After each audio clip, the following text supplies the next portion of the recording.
का रोबोट 16 साल के छात्र का गजब दिमाग में 45 मिनट में बोरवेल से बाहर आना संभव। और रूस में मेड इन बिहार, रूस से यूरोप तक जूता है मेड इन बिहार। हाजीपुर में बने जूतों की खूब है डिमांड। अच्छी और सच्ची खबरों की शुरुआत करते हैं। बात सबसे पहले कश्मीर की करेंगे, जहां बंदूक पर आस्था भारी पड़ी है। वहां अब एक के बाद एक वो मंदिर खुलते जा रहे हैं जो कि कभी आतंकवाद के चलते बंद करने पड़े थे। और इसी कड़ी में अब अनंतनाग का उमा भगवती मंदिर भी भक्तों के लिए खोल दिया गया है। मंदिर के जीर्णोद्धार के बाद पूरे विधि विधान के साथ यहां मां उमा की प्रतिमा स्थापित की गई। इस अवसर पर भाईचारे की तस्वीर भी देखने को मिली।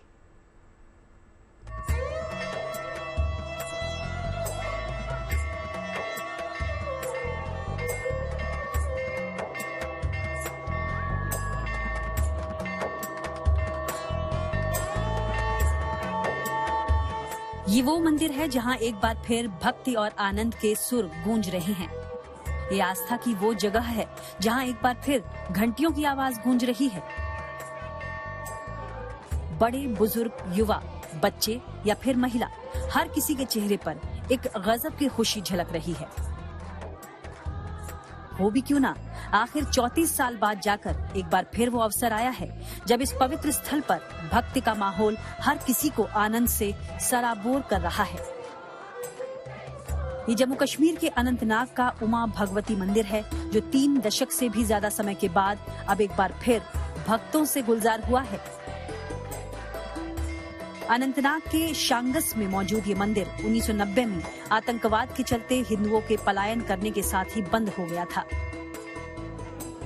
हिंसा के दौरान इस मंदिर को काफी नुकसान पहुंचा था, लेकिन उस समय यहाँ रहने वालों ने एक बार फिर इस मंदिर के जीर्णोद्धार का बीड़ा उठाया और अब एक बार फिर यहाँ पूजा अर्चना का दौर शुरू हो गया है, जिसकी खुशी सभी के चेहरे पर साफ झलक रही है। विशेषकर जो आज ये हो रहा है, ये माता उमा के प्रांगण में दोबारा से यज्ञ होना, माता की मूर्ति पुनर्निर्माण, पुनर्स्थापना होनी, ये एक ड्रीम कम ट्रू हम सब के लिए है। लोग कल मैं देख रहा था, जो जम्मू से कैंपों से आए हुए हैं हमारे शरणार्थी जो आज कहलाते हैं, वो खुद को चिमटियां काट रहे थे बार बार। मैं ऐसे चिकित्सित रहता था, मैं पूछ रहा था कुछ माताओं बहनों से, ऐसा क्यों कर रहे हैं आप? वो ये कह रहे हैं कि हम ये वाकई में सच में देख रहे हैं या एग्जैक्टली यही उनका कहना था कि आज की डेट में उसी चीज का ये एक पुनर्निर्माण हो रहा है। वही चीज जो एक खोई हुई धरोहर है, जो एक कल में बहुत अच्छा भी लगा यहाँ के हमारे लोकल साथियों ने, उन्होंने भी एक खैर मुकदम किया, वो अच्छी चीज है। और वाकई में अगर ऐसा हुआ तो मुझे लगता है कि दोबारा एक पुनर्निवास पॉसिबल है। अपनी इस विरासत को बचाने के लिए आसपास के लोगों ने मिलकर सामूहिक प्रयास किया। आर्थिक सहयोग जुटाकर इस मंदिर को दोबारा से खड़ा किया।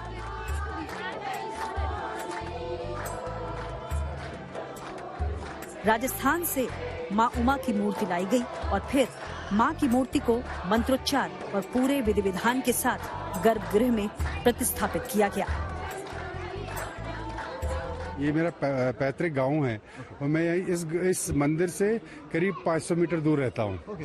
तो 1990 तक ये मंदिर एकदम शानदार मंदिर था। यहाँ सुबह 4 बजे प्रार्थनाएं शुरू होती थी, टिल लेट नाइट चलता था। उसके बाद आप सभी को पता है, माइग्रेशन हो गया। अब we are forced to leave this place, तो हम यहाँ से चले गए। फिर अब हम लोगों ने सबने मिलके, पूरे गाँव वालों ने मिलके, इस क्षेत्र के लोगों ने मिलके पैसा डोनेट किया और इस मंदिर को आज शानदार तरीके से बनाया। और इस मंदिर में आज एक मूर्ति की, उमा भगवती मूर्ति की प्राण प्रतिष्ठा हो रही है और एक महायज्ञ हो रहा है। ये हमारे लिए इमोशनल तो है ही है, लेकिन बहुत ही आनंद का विषय है। बहुत ही मज़ा आ रहा है। हम 3 दिन से 4 दिन से यहाँ पे है, बहुत आनंद आ रहा है। और हमें लगता है कि शायद हमने फिर वो चीज़ अचीव करी है जो दोस्त हो गई थी और हमें कोई उम्मीद नहीं थी इस चीज से। एक वक्त वो भी था जब इस जगह पर सभी समुदाय मिलजुल कर रहा करते थे, मगर आतंकवाद के चलते यहाँ से लोगों को पलायन करना पड़ा। लंबे समय बाद अब उम्मीद की एक नई किरण जगी है। उम्मीद लोगों की घर वापसी की। उम्मीद फिर पहले जैसे भाईचारा कायम होने की। यही वजह है कि जब उमा भगवती देवी मंदिर एक बार फिर भक्तों के लिए खुला तो यहाँ रहने वाले मुस्लिम समुदाय के लोगों ने भी खुले दिल से लोगों का स्वागत किया। उनके साथ इस धार्मिक आयोजन में अपना हाथ बटाया। सुना था कि यहाँ पे जो हमारे ये पंडित भाई लोग जो पहले हमारे साथ भाईचारा था तो बहुत जबरदस्त था। कल मैंने सुना कि यहाँ पे इनका बड़ा दिन है ज़ियारत का, मंदिर का। हम तहे दिल से खुश हैं और शुक्र करते हैं कि ये लोग हमारे पास आए। हमारे भाई हैं, मिलजुल के यहाँ पे जिस तरह से पहले माहौल था वही बने। हम इस चीज़ से बड़े इनका शुक्रगुजार हैं। जितने भी मुसलमान लोग यहाँ पे हैं सारे आज खुशियाँ मना रहे हैं कि वो पुराना जो भाईचारा है वो फिर थोड़ा सा ग्राउंड पे देखने को मिल रहा है।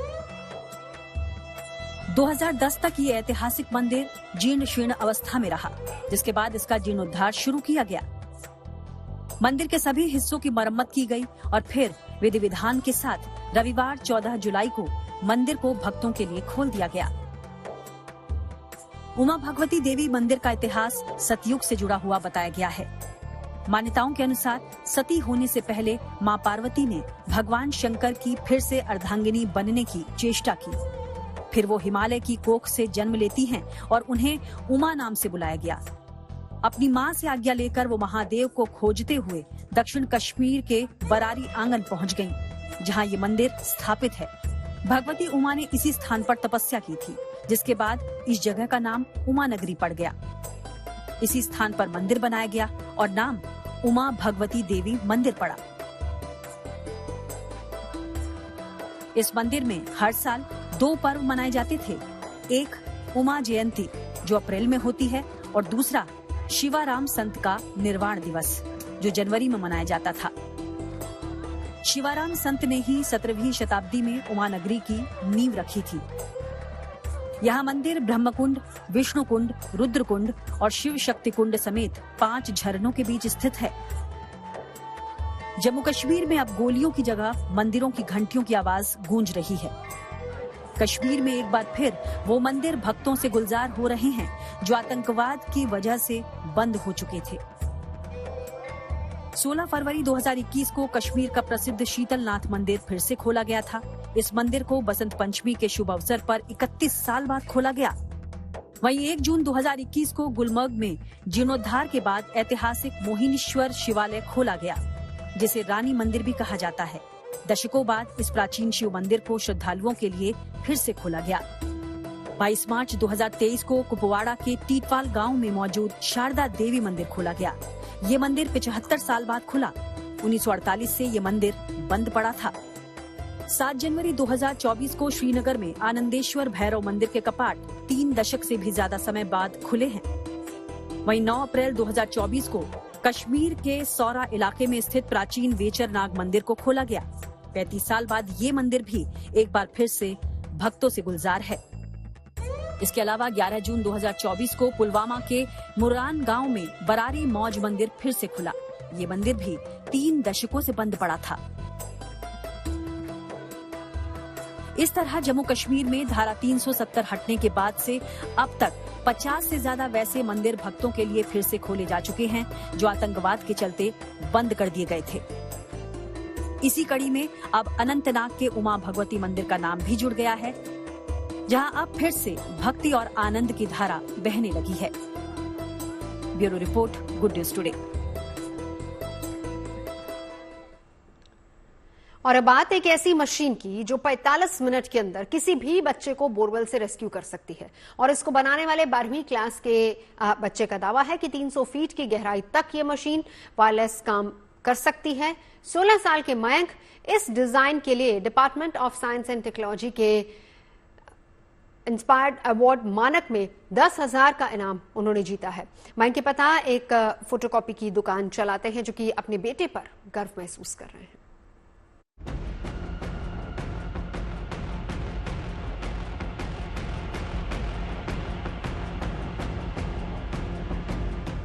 बोरवेल में गिरने वाले हर बच्चे की किस्मत पंजाब के फजिल्का के इस बच्चे की तरह नहीं होती है, जिसे 4 दिन पहले सिर्फ आधे घंटे की मशक्कत के बाद बोरवेल से सुरक्षित निकाल लिया गया। हर साल देश भर से बोरवेल में बच्चों के गिरने की खबर आती है, जहां कहीं भी बोरवेल में कोई बच्चा फंसता है, सेना से लेकर एनडीआरएफ की टीम बगैर वक्त गंवाए रेस्क्यू ऑपरेशन में जुट जाती है। कई घंटों, यहाँ तक कि कई दिनों तक रेस्क्यू चलता है। कुछ मामलों में सफलता मिल जाती है, लेकिन ज्यादातर मामलों में बच्चों की मौत के साथ रेस्क्यू नाकाम हो जाता है। अक्सर हम ऐसी कई कहानियां सुनते हैं, कई घटनाएं देखते हैं जिसमें कोई बच्चा किसी बोरवेल में गिर जाता है और फिर लंबा टाइम लगता है उसे उस बोरवेल से रेस्क्यू करने में। ऐसे में कई दिनों तक उस बच्चे की जान खतरे में होती है। ये भी आशंका होती है कि वो जान बच पाएगी या फिर नहीं। ऐसी ही स्थिति को 100% टालने के लिए 16 साल के स्कूली छात्र ने एक ऐसा रोबोट बनाया है जिसको लेकर दावा है कि घंटों और दिनों तक चलने वाली रेस्क्यू 45 मिनट में पूरा हो जाएगा। ये मैंने मल्टी रेस्क्यू रोबोट बनाया है जो कि बोरवेल, टनल्स, माइंस वगैरह सिचुएशन में हमारी हेल्प करेगा उन लोगों की जान बचाने में। इसके अंदर फर्स्ट ऑफ ऑल यहाँ पे एक रोड दिया हुआ है जो कि बच्चों को पैर के बीच में जाके लॉक करेगा।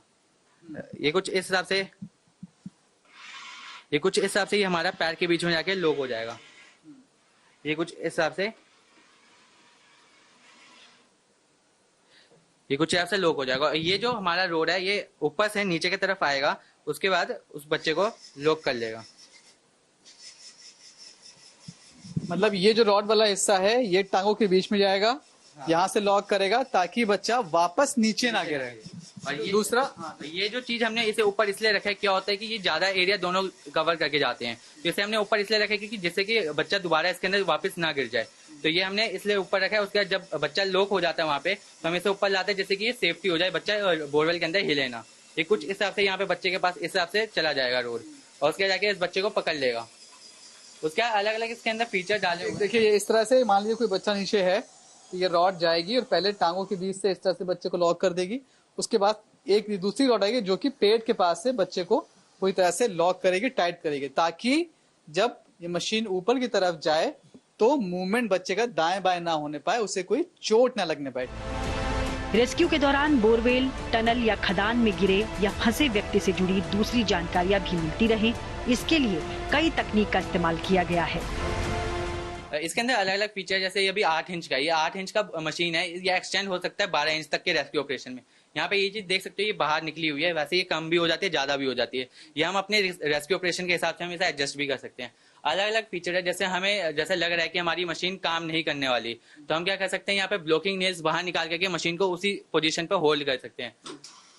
ये कुछ हिसाब से ये ब्लॉकिंग नेल्स इस हिसाब से बाहर निकल जाएंगे और बोरवेल में जाके लग जाएंगे, जैसे कि क्या होगा कि अगर हमें हमारी मशीन काम करना बंद कर जाए तो हम इसे वहां पे रोक देंगे और हम दूसरा ऑपरेशन शुरू करेंगे उस वक्त, अगर इनकेस हमारा मशीन काम नहीं करता तब। वैसे तो हमारा 99% एफिशिएंट है कि हम इसको रेस्क्यू कर लेंगे। इसके अंदर एक कैमरा लगा हुआ है जो कि बच्चे की वीडियो फुटेज भेजेगा। हाँ, यहाँ पे कैमरा लगा हुआ है। उसके बाद इसके अंदर एक माइक भी लगा हुआ है, स्पीकर भी लगा हुआ है जो कि हमें ऑडियो वीडियो कम्युनिकेशन में हेल्प करती है, जिससे बच्चा वहाँ पे पैनिक नहीं होगा, मतलब ऊपर अपने मम्मी पापा से जो बात कर सकेगा तो वहाँ पे वो पैनिक नहीं होगा।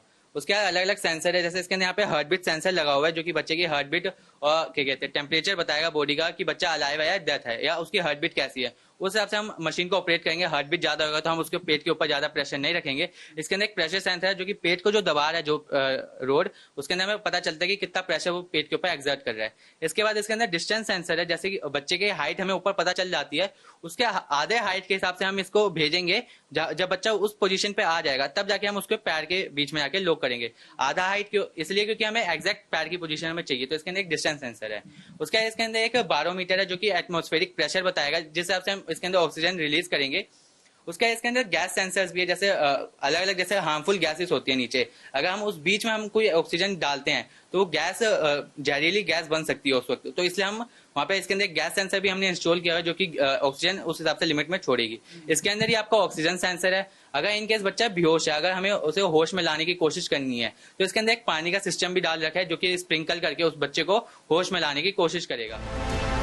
दिल्ली के एक सरकारी स्कूल में पढ़ने वाले मयंक ने 3 साल पहले बोरवेल में बच्चों की जिंदगी बचाने वाली इस मशीन का प्रोटोटाइप बनाया था। कोविड में भी मैंने 3 केसेस देखे थे घर में, क्योंकि रहता था, न्यूज में हमें केसेस मिले थे 3 मेरे को, तो उसी वक्त मेरे को आइडिया आया। तो 9th में आकर एक इंस्पायर अवार्ड मानक नाम का कंपटीशन था, तो उसमें मेरे को अप्लाई करना था। तो हमने 9th में आके मैंने इसका आइडिएट किया। उसके बाद हमने 10th में उसका आइडिया सबमिट किया इंस्पायर अवार्ड में, तो उसमें मेरा सिलेक्शन भी हुआ, वहां से मेरे को 10,000 मिले। मयंक की तरफ से बनाई गई इस जीवन रक्षक मशीन की एनडीआरएफ के अधिकारियों ने भी खूब सराहना की। अगर ये एनडीआरएफ का भी हिस्सा बनता है तो जाहिर तौर पर एनडीआरएफ को भी रेस्क्यू ऑपरेशंस में ये काफी मजबूती देगा। बोरवेल या ट्यूबवेल के गड्ढे खुले छोड़ने की वजह से मासूमों की जिंदगी से खिलवाड़ होता रहता है। खेत में खुले पड़े बोरवेल में मौत के मामलों पर संज्ञान लेते हुए सुप्रीम कोर्ट ने भी साल 2010 में निर्देश जारी किए थे।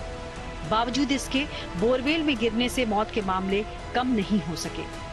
एनसीआरबी की रिपोर्ट्स के अनुसार साल 2018 से 2021 के बीच देश भर में 281 लोगों की मौत बोरवेल में गिरकर हुई है। अब मयंक की बनाई इस मशीन से ऐसे हादसों की संख्या में कमी आने की उम्मीद जगी है। दिल्ली से मनीष चौरसिया के साथ bureau report, good news today. और जब बात हुनर की हो रही है तो फिर अगली खबर बिहार से। खेती किसानी के लिए जाना जाने वाला बिहार का हाजीपुर इलाका अब रूस और यूरोप तक मशहूर हो गया है। यूक्रेन के साथ रूस की लड़ाई में इस जिले ने बड़ी भूमिका निभाई है। आपको जानकर हैरानी होगी कि रूस के सैनिक हाजीपुर जिले के एक लोकल प्राइवेट कंपनी के बनाए जूते पहनते हैं। बिहार का ये जिला अब सैनिकों के जूतों के लिए फेमस हो चुका है और रूस के बाद अब यूरोप में छाने की तैयारी में है।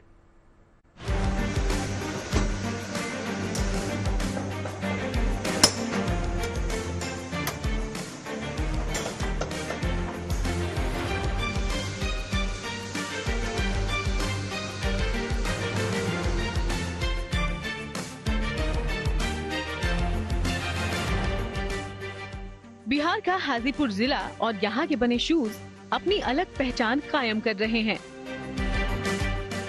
हाजीपुर में बने जूते अब अंतर्राष्ट्रीय बाजार में खास पहचान बना रहे हैं। यहाँ बने जूते यूरोप के मार्केट में ग्राहकों की पहली पसंद बनते जा रहे हैं और रशियन आर्मी की भी शान बन रहे हैं। हाजीपुर जिले की फैक्ट्री में बने जूते इटली, फ्रांस, स्पेन और यूके जैसे यूरोपीय देशों में निर्यात किए जा रहे हैं। इन हुनरमंद की मेहनत अब रंग ला रही है और दुनिया में इनकी पहचान मुकाम हासिल कर रही है। 2018 में कॉम्पिटेंस एक्सपोर्ट प्राइवेट लिमिटेड की इस यूनिट की हाजीपुर में शुरुआत हुई थी। इन्हें सेफ्टी शूज बनाने में महारत हासिल है। ये हल्के, मजबूत और एक्सट्रीम वेदर में कारगर जूते बनाते हैं। लिहाजा रशियन आर्मी इनकी प्राइम क्लाइंट है। यानी रूसी सैनिक अब हाजीपुर की इस यूनिट में बने जूते पहनकर ही मार्च करते हैं और दुश्मन से लोहा भी लेते हैं। रशियन आर्मी का शूज का स्पेशल अलग सा रिक्वायरमेंट है।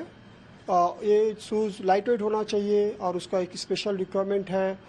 सोल का अलग सा स्पेशल फीचर्स चाहिए, काफ़ी स्लिप रेजिस्टेंस होना चाहिए और वहाँ पर एक्सट्रीम कंडीशन है लाइक -40 डिग्री सेंटीग्रेड टेम्परेचर, काफ़ी कोल्ड है।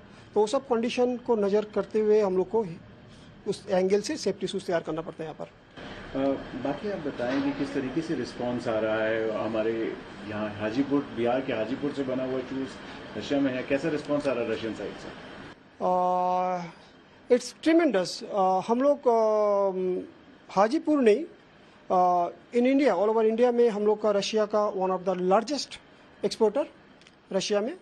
तो रशिया में जो भी है हम लोग का एक्सपोर्ट कर रहे हैं और डे बाय डे हम लोग का जो एक्सपोर्ट क्वांटिटी है इंक्रीज हो रहा है।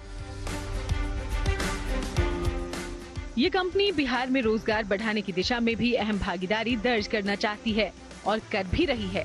यहाँ की यूनिट में 70% महिलाएं काम करती हैं, लेकिन इन्हें व्यापार बढ़ाने के लिए क्वालिटी मैनपावर की जरूरत है और सरकार से सड़क और संचार जैसी बुनियादी सुविधाओं की दरकार भी। यहाँ पर हम लोग मैक्सिमम कोशिश कर रहे हैं कि लेडीज़ को, वुमेन्स को हम लोग मैक्सिमम एम्प्लॉयमेंट दे और नियरली 70% जो है हम लोग का यहाँ पर लेडीज़ एम्प्लॉयमेंट हम लोग दिए जा रहे हैं। नियरली अभी हम लोग 300 एम्प्लॉई है, आउट ऑफ 300 70% जो है लेडीज़ है। इस यूनिट से जुड़े अधिकारियों का मानना है कि इनका मकसद हाई क्वालिटी शूज तैयार करना है। इसी के दम पर ये यूरोपियन मार्केट में अपनी पहचान बनाने में कामयाब हुए हैं। ये कंपनी इटली, फ्रांस, स्पेन और ब्रिटेन को लग्जरी डिजाइनर या फैशन जूते भी निर्यात करती है। पिछले साल इन्होंने 100 करोड़ के जूते का निर्यात किया था। इनका लक्ष्य अगले साल इसे 50% तक बढ़ाना है। हम लोग लास्ट ईयर जो है नियरली 1.5 मिलियन पेयर्स एक्सपोर्ट किए हैं, तो turnover wise it is 100 crore.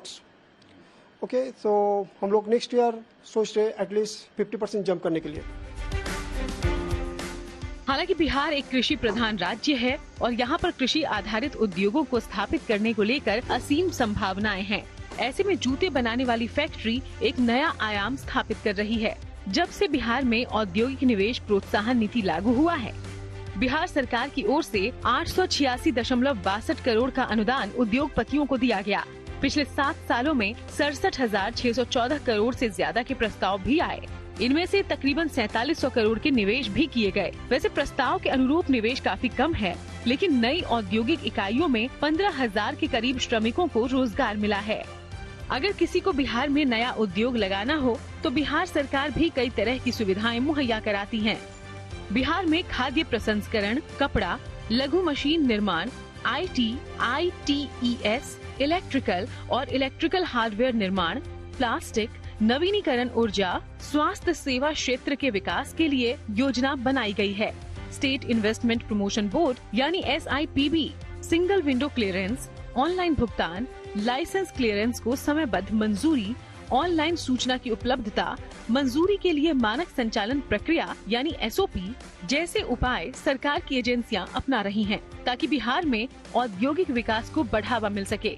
इसके अलावा बिहार सरकार ने निर्यात को बढ़ावा देने के लिए कई प्रोत्साहन योजनाओं का ऐलान किया है, बशर्ते उस वस्तु का निर्माण बिहार में ही हुआ हो। बिहार में बड़े उद्योग तो नहीं, लेकिन छोटे छोटे उद्योग अब स्थापित होने लगे हैं। औद्योगिक माहौल भी बनने लगा है। विशेषज्ञों को उम्मीद है आने वाले 2-3 सालों में स्थितियां और बेहतर हो सकती हैं, क्योंकि बिहार पूर्वोत्तर भारत, भूटान और नेपाल के लिए प्रवेश द्वार के रूप में काम करता है। कोलकाता और हल्दिया बंदरगाह से निकटता निर्यात को सुगम बनाती है। झारखंड और पश्चिम बंगाल के खनिज समृद्ध राज्यों की निकटता से रणनीतिक लाभ भी मिलता है। बिहार में किफायती, कुशल और अकुशल श्रम आसानी से उपलब्ध है। कृषि और कृषि से जुड़े उद्योगों के लिए कच्चे माल की प्रचुर उपलब्धता भी है। जाहिर है, जिस तरह से मेड इन बिहार शूज ने दुनिया में अपना नाम कमाया है, उसी तरीके से आने वाले समय में बिहार में बने कई और प्रोडक्ट दुनिया में पसंद किए जाएंगे और उनकी डिमांड भी बढ़ेगी। Bureau report, good news today. खबरें सच्ची होनी चाहिए, अच्छी खुद ब खुद लगती हैं। Navjot Sundhawa signing off. आप सुनते रहिए गुड न्यूज और देखते रहिए गुड न्यूज टुडे।